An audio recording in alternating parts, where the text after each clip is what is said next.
So there's another really interesting poll out, and this really has a lot to do with what Trump is doing right now, because it's really apparent that Donald Trump is sort of keeping up this public facade by not fully conceding to Joe Biden, despite clearly having lost the election. Now, there was already a previous 2024 National Republican primary poll, but that came from a pollster that nobody really knows. It was called Ledger 360. Might even be a French pollster. But this one comes from Morning Consult slash Politico, which is a very Morning Consult does a lot of polls. And so their 2024 National Republican primary goes as said. It says Trump 53%, holy crap, Pence 12%, Trump Jr. 8%, Romney 4%, Haley 4%, Cruz 4%, Rubio 2, Hawley 1, Cotton 1, Tim Scott 1, Kristi Noem 1, Rick Scott 1, Baker 0, and Hogan 0. So as you can see here, Donald Trump is completely demolishing the entire field. Now, the thing is, you might be like, okay, well, this is right after the election. Donald Trump is the incumbent president, even though he's going out. He's the previous president. He was the Republican nominee, so obviously he's going to be leading, and you'd probably be right about that. And so maybe these other people's numbers, would go up. But also what you can see there is 12% of that is going for Pence, which that 12% probably would go to Trump. If Pence were to not run, Trump Jr., same thing. That 8% probably would go to Trump as well. Maybe it would go to someone else. I don't know. I'm not really sure.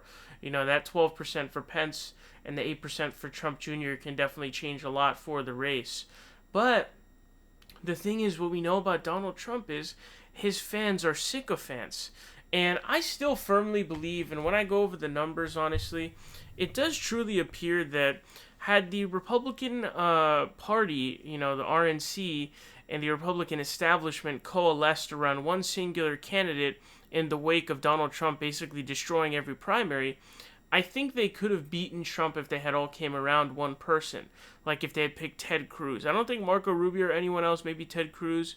But they refused to do that largely, I believe, because the Republican establishment didn't like Ted Cruz. He was a Tea Party guy who was sort of like, holding up government over, Obamacare stuff. It was embarrassing. People hated Ted Cruz. Everybody hated Ted Cruz.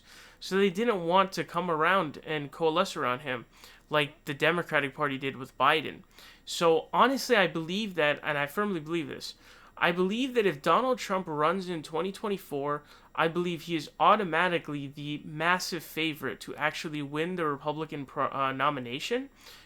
He would lose the general, assuming everything is normal. But I believe that he would win the primary. I do believe that. The only possible way is if the establishment, the Republican establishment, were to figure out a way to stifle Trump, either by sort of cheating, by the kind of cheating they did in 2016, the Democratic Party, combined with finding one candidate to go around. They have to pick one person that they all want to coalesce around, all of the Republican establishment, all of the Republican senators and the House members and all this stuff, and the RNC are like, okay, we're going to rig the election for this guy, essentially, without, flipping votes. That's the only way I could see Donald Trump losing, and I'm not sure if anybody on this list is competent enough to really do that. Like, who could beat him? Marco Rubio? I doubt, he's kind of a loser. Nikki Haley? Maybe. She's kind of boring. Mitt Romney? Psh, Trump Jr.? I mean, that's his son. He's not going to run against him, obviously. Mike Pence? I don't think he's going to run against him either. I don't see anybody who could really do it. Now, it's possible, but the thing is, Donald Trump supporters are the most committed supporters out of any group of supporters we've ever seen.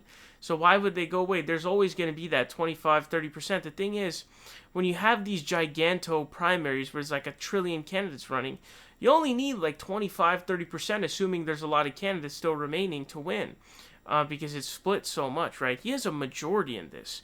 When you have this many candidates, when you have 3 or more candidates, you're expected to win with the plurality, which means you have the highest number, but not over 50%. He has a majority in this poll, all right? That's massive. That's ginormous. That's huge, gigantic, okay? So I don't really see it being possible for him to lose if he runs in 2024, unless there's some serious concerted attempt of cheating or rigging without flipping votes. by the the RNC and the Republican establishment overall. But I'm not really surprised by this because we all know about how crazy his supporters are.